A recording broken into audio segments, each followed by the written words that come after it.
네, 안녕하세요. 하루 10분, 여러분의 주식 공부를 대신해드리는 주식하는 개미 제이입니다. 이 영상은 종목 추천이 아니며 제가 매매하는 종목을 하루 전에 미리 준비하며 만드는 영상입니다. 따라서 종목을 따라 매매의 결과는 모두 본인에게 있습니다. 영상을 시작하기에 앞서 구독과 좋아요, 알람 설정을 해주시면 영상 제작에 큰 힘이 됩니다. 오늘은 8월 29일에 매매할 종목을 챙겨왔습니다. 금요일 밤 미국 증시가 급락하여 걱정이 많으실 텐데 이 영상이 도움이 되시길 바랍니다. 오늘은 바로 단타사 영서로 넘어가 보겠습니다. 첫 번째, 지수가 장 초반 0.5에서 1% 하락하면 대응이 힘든 분들은 매매하지 않고 관망해주세요. 두 번째, 매수 체결 알림이 오면 스탑로스를 이용하여 손절 대응해주세요. 세 번째, 매수와 매도는 항상 분할로 대응하세요. 매수하신 후 평단가가 제시해드린 제 매수가와 비슷하면 됩니다. 네 번째, 현장에서 주식을 대응하실 수 있는 분은 매수가와 손절가를 제시해드린 기준에서 1% 정도 여유를 두고 대응해주세요. 다섯 번째, 손절이 나와도 당일 혹은 다음날 손절가를 회복해 지지하면 재매수 가능합니다. 관심 종목에 넣고 대응해주세요. 제가 드리는 매수가는 상승 초입 구간을 드리고 손절가는 상승 준비 구간의 상단으로 드립니다. 따라서 차트가 무너지지 않고 손절가 위로 올라가면 언제든 상승 준비 구간이기에 매매 가능합니다. 오늘은 일주일간 추천드린 영상의 종목들을 체크하는 시간을 가지겠습니다. 대부분 보수적으로 매수가를 드리다 보니 매수가 안 된 것들이 많았고 매수가 된 종목은 거의 대부분이 수익 실현이 되었습니다. 첫 번째는 퀀타 매트릭스입니다. 제가 관심 종목을 선정하는 영상을 올리면서 영상에 한 가지 팁을 설정했었는데 우측 상단에 개미마크가 있는 종목은 조금 더 주의 깊게 보시기를 바랬습니다. 이 종목은 8월 23일에 올려드렸으며 8월 24일에 매매를 체크해볼 종목이었습니다. 우측에 개미마크도 표현해뒀고요. 매매 대응하셨다면 18% 이상 수익이 발생한 종목입니다. 수급 종목이다 보니 기준가는 정해드릴 수 있지만 정식으로 언급드리기는 힘든 종목이었습니다. 거기다가 개인적으로 좋아하지 않는 신용 불가 종목이기도 했습니다.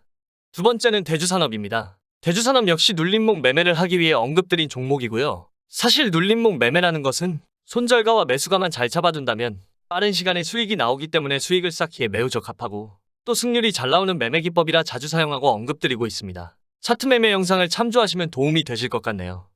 이 종목은 8월 23일에 추천드렸으며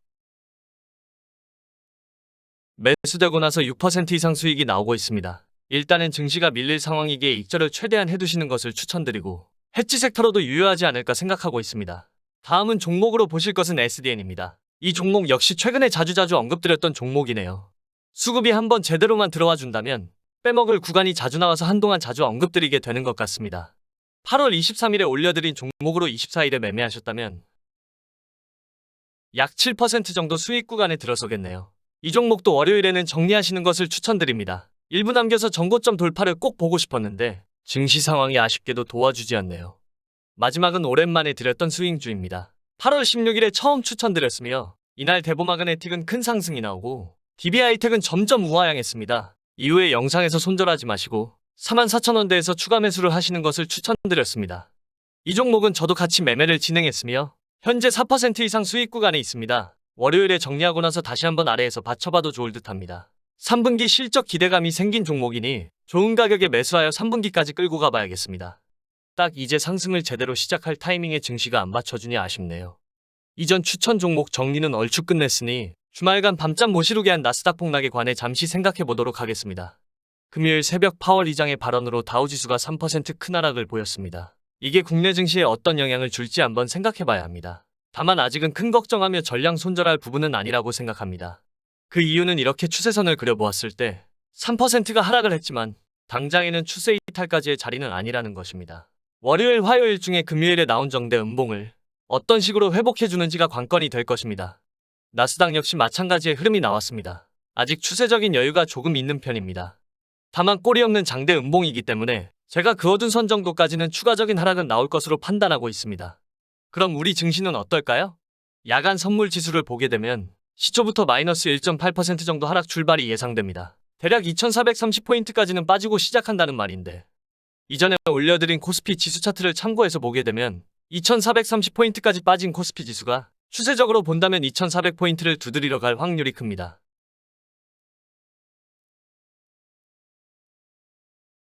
시초에 빠지는 건 당연하다고 일단 생각하고 나서는 제일 중요한 것은 매매 주체의 동향입니다. 최근 들어 한 달간의 상승에는 외국인의 3조 7천억 원의 매수세가 있었기 때문입니다. 환율이 고점을 찍어감에도 들어온 수급이 무시하지 못하는 수준이었습니다. 따라서 들어온 수급이 어느 수준으로 이탈하는지 혹은 생각외로 이탈하는 금액이 크지 않는다면 전저점을 깨지 않을 것이라는 것이죠. 이렇게 놓고 보니 참 좀 그렇네요. 최근 상승할 때 기관 2주 매도, 금융투자 3,500억 매도, 연기금 5천억 매도, 이 매도세가 하락할 때 증시를 받쳐주기 위한 매도세이기를 간절히 바라봅니다. 암울한 증시 상황이긴 하지만 내일 매매할 종목은 체크해 보겠습니다. 내일은 일단 수익 중인 종목들의 비중을 절반으로 줄이고 약손실 중인 종목들과의 해지를 최대한 해주시고 이후엔 해지 수단에 될 종목을 담아보려 합니다. 첫 번째 종목은 일명 곧버스입니다. 매수가는 3,100원, 손절가는 2,980원, 1차 목표가는 3,290원 이상입니다. 지수 예측은 누구도 맞출 수 없다고 하지만 일단 내일 2% 정도 하락 출발을 한다면 현재가에서 플러스 4% 정도 될 것이기에 매수가를 3,100원으로 잡았으며 손절가는 금요일 종가 기준으로 삼으려고 합니다. 두 번째 종목은 인선이엔티입니다. 매수가 9,470원, 손절가 9,150원, 1차 목표가 만원입니다. 추천 종목은 마무리이지만 우리가 하락장에서 해야 할 것을, 준비해야 하는 것을 한번 정리해봤습니다. 일단 최근 강한 섹터를 보면 태조이방원이라는 섹터라는 건 누구나 알 것입니다. 여기서 중요한 것은 해당 섹터의 이슈들입니다. 태양광의 경우 친환경 에너지로의 전환을 위한 바이든의 정책 수혜주이며 미국 법안이 통과되면서 강한 상승을 보이고 있습니다. 여기에는 풍력주도 같이 포함되어 있겠죠. 아직 수주 실적이 제대로 나온 것이 없기에 높은 자리에서 매매하면 다시 시발점까지 내려올 수도 있습니다. 두 번째 조선의 경우 에너지 가격 인상과 현재 LNG 선박 수주에 의한 상승이 나오고 있습니다. 이 역시 에너지 관련주이자 실적주로 엮이고 있습니다. 세 번째 2차전지의 경우 환경 문제와 차세대 사업이자 미국 성장주의 대표인 테슬라 덕분이라고 생각합니다. 고평가를 받는 종목이지만 고평가만큼 고성장을 하고 있기에 주가가 우상향하고 있는 것입니다.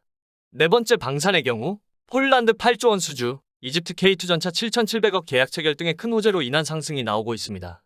마지막으로 원전의 경우 이번에 이집트 3조 원 수주, 그리고 정부 정책 사업으로 인한 사업 기대감이 상승에 작용을 하고 있습니다. 여기다가 추가적으로 로봇은 삼성 M&A, 무인공장, 천연가스와 원유는 인플레이션, 그리고 개별 바이오주들은 9월부터 준비되는 바이오학회에 따른 것입니다. 이렇게 섹터를 정리하는 이유는 강한 섹터마다 개별 이유가 있는데 실적이 못 따라가는 종목의 경우 큰 하락이 나올 수 있기 때문입니다. 로봇주로 한번 체크를 해보자면 로봇은 미래산업인 것은 맞지만 현재는 아직 상용화 전이라고 보는 게 맞을 듯합니다. 따라서 이 섹터는 일정 상승 이후 눌림목에서의 큰 조정이 나오는 것이 섹터의 특징이라고 볼 수 있습니다. 주가의 상승을 실적이 따라가지 못하니 기대감이 빠졌다가 또 비슷한 이슈로 기대감이 붙어 오르는 것이죠.